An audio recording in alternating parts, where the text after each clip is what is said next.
Bonjour à toutes et à tous, bienvenue sur ma chaîne Max Chess.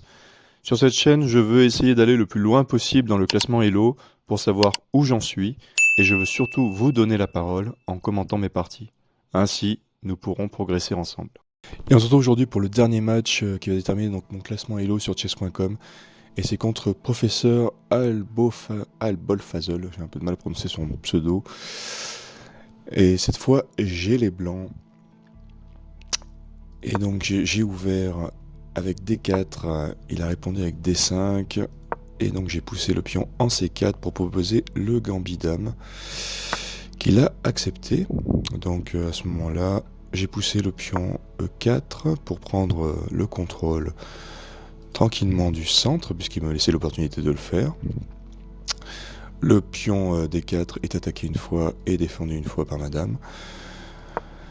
Il pousse le pion en 6, ce qui libère la diagonale de son fou noir, donc petit warning, puisqu'il commence à avoir en visuel mon roi éventuellement. Je viens récupérer donc je viens récupérer le pion que j'ai donné avec mon fou de case blanche. Comme prévu, il vient me faire un petit échec avec son fou de case noire. Je réponds avec cavalier C3. Pour donc boucher la vue à ce fou. S'il vient prendre, j'ai le pion qui peut venir reprendre. Il développe cavalier C6. Je développe cavalier G3. Il développe en miroir son cavalier en F6. Je décide de pousser le pion en E5 pour venir donc gêner le cavalier qui vient de développer.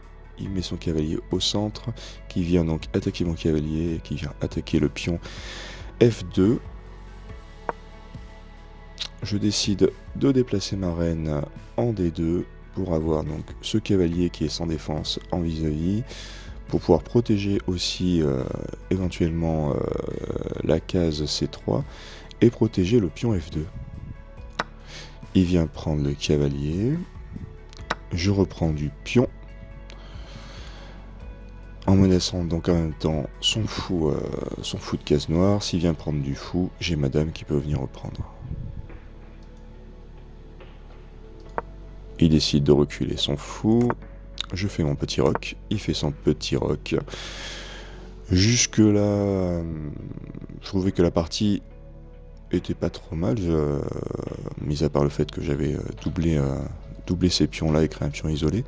Mais sur l'ensemble de la partie, en tout cas, je trouvais que j'étais plutôt pas trop mal pour l'instant. Je décide de reculer mon fou de case blanche et de commencer à regarder un petit peu cette diagonale. Il avance le pion H. Je développe mon fou de case noire pour venir gêner sa tour F, qui déplace sur la colonne E. Je déplace je déplace ma tour sur la colonne B pour venir commencer à viser le pion B7, qu'il avance pour le protéger.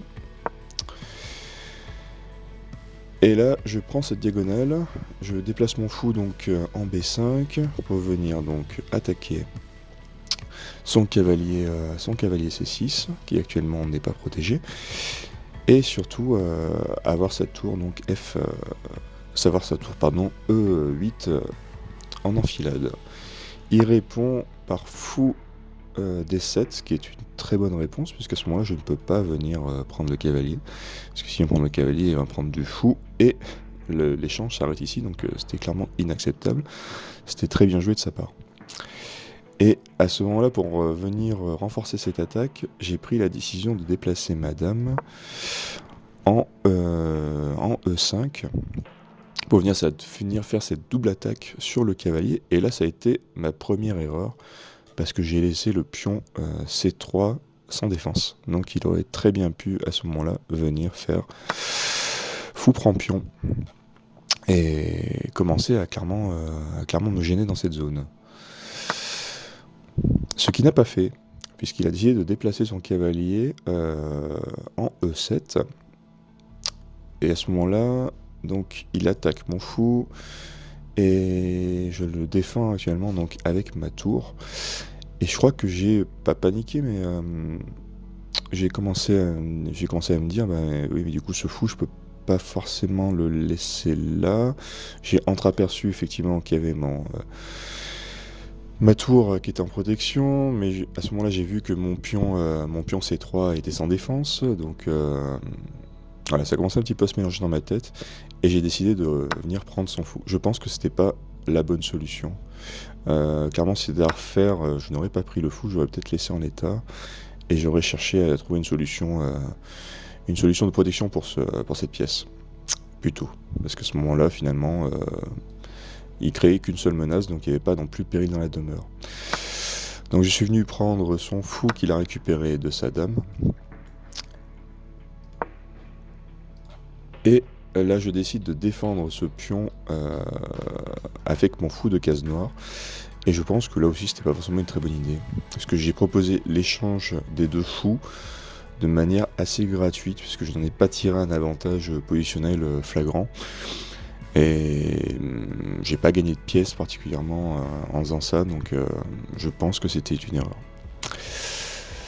J'aurais pu simplement, comme je le disais tout à l'heure, avancer ce pion, ou à la limite reculer la dame, ou enfin, j'aurais pu trouver une autre solution que de proposer cet échange des fous.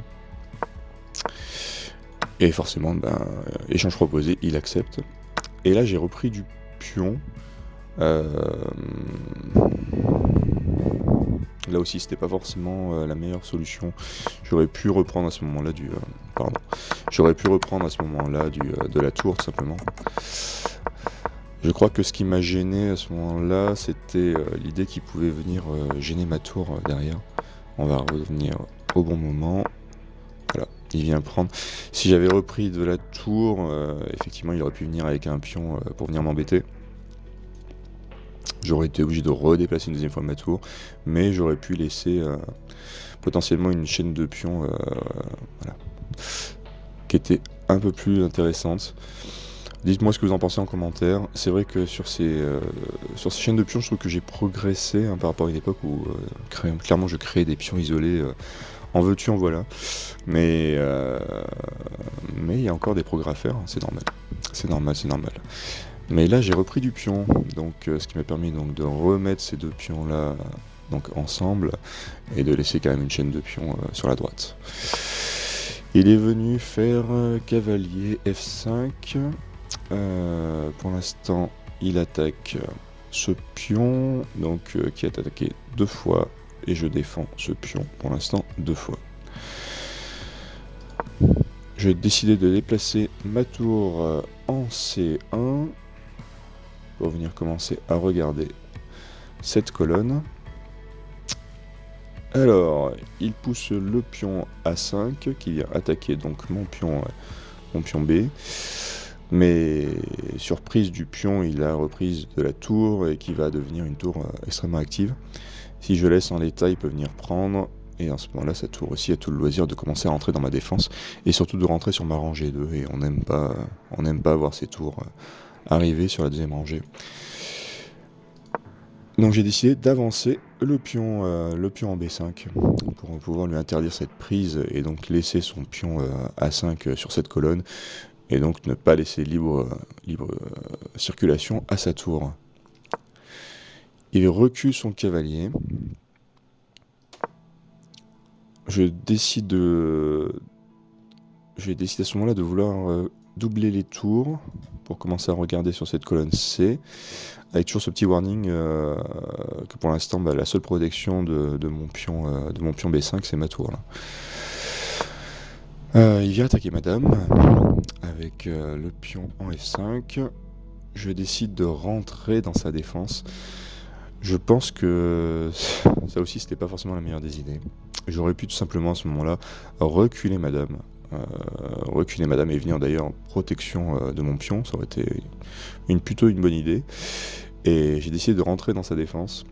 Et tout le monde sait que ça peut être compliqué des fois quand on rentre une dame dans une défense où il y a 2 tours actives, un cavalier qui est pas loin et une autre dame. Donc ça aussi c'était pas forcément la meilleure solution. Il décide de fermer ma diagonale avec son fou, ce qui est une très très très bonne idée. Parce que là c'est vraiment un positionnement idéal pour le cavalier parce qu'il contrôle un nombre de cases incalculable. C'est juste abusé et surtout donc il ferme cette diagonale parce que je peux pas reprendre son cavalier pour l'instant parce qu'il est en protection avec son pion et surtout avec sa dame. Je décide de pousser le pion A4 et donc comme prévu il vient me gêner donc avec sa tour. Donc je ne peux pas venir prendre cette tour parce qu'elle est protégée par celle-là, je ne peux pas venir prendre sa deuxième tour parce qu'elle est protégée par la deuxième tour, je ne peux pas viser ces cases-là puisqu'elles sont couvertes par les tours. Cette case-là m'est interdite aussi, je ne peux pas venir prendre le pion puisqu'il y a sa dame et son cavalier, je ne peux pas juste reculer et prendre puisqu'il y a cette tour. Donc là on est dans un enfermement, on va être clair, hein. Donc il me restait une seule case disponible et c'était la case C6. En proposant aussi l'échange des dames à ce moment-là, ce qui n'est pas forcément dans son intérêt non plus à ce stade de la partie. D'ailleurs, il a refusé l'échange hein, puisqu'il s'est déplacé sur la case E7. Je décide de doubler les tours, puisqu'à ce moment-là, le pion B7 n'est plus en prise, hein, en plus il était défendu par ma dame, et sa propre dame s'était décalée. Il déplace sa tour sur la colonne C, avec potentiellement ma dame, donc du coup en vis-à-vis, s'il arrive à faire disparaître ce pion. Et si je dis pas de bêtises, même juste avant, ça aurait pu être le drame. Ouais. À partir d'ici, ça aurait pu être le drame, puisqu'il avait cavalier B4. Et sur cavalier B4, eh ben, j'aurais été vraiment dans le mal. Donc j'aurais cherché à protéger ma reine, puisque ça aurait réouvert la diagonale, et encore que... Pas spécialement, parce que s'il avait fait ça... J'étais obligé de rester à peu près dans la zone, hein, donc j'aurais pu viser les cases éventuellement C4, C4, C3, mais cette case-là m'était interdite, Je ne pouvais pas venir ici non plus.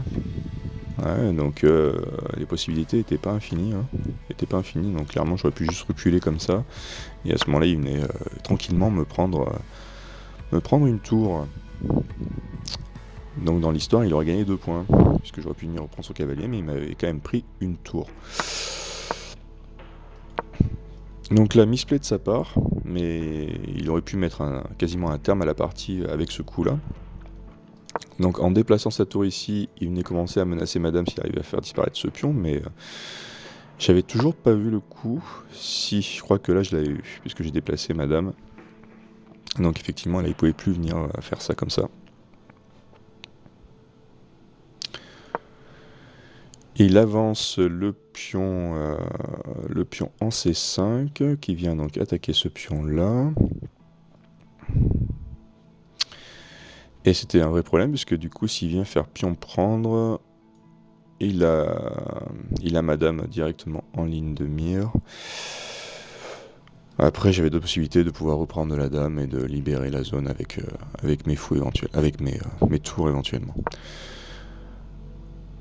Je fais pion H3, coup pas forcément très utile à ce stade de la partie, ça se voit que je commençais un petit peu à manquer de solutions et que j'avais du mal à voir comment j'allais me dépêtrer de tout ça. Il fait pion prend, je fais dame prend, il fait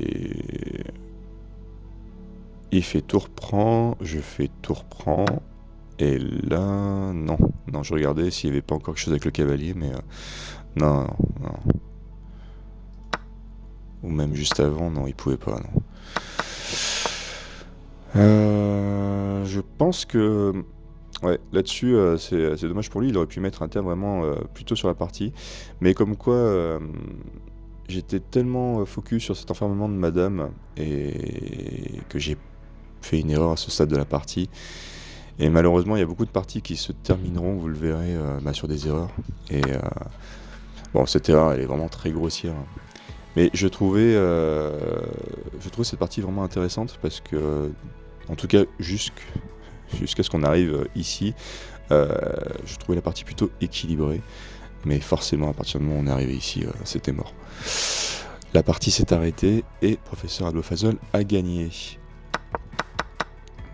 Et je pense vraiment que le tournant de la partie Les deux tournants de la partie, pour moi, c'est les fous. Je pense que j'aurais clairement pas dû proposer cet échange de fous. J'aurais dû trouver des solutions pour protéger cette pièce qui me gênait. Et je pense que la partie aurait pris une toute autre direction. Et après cet échange des fous...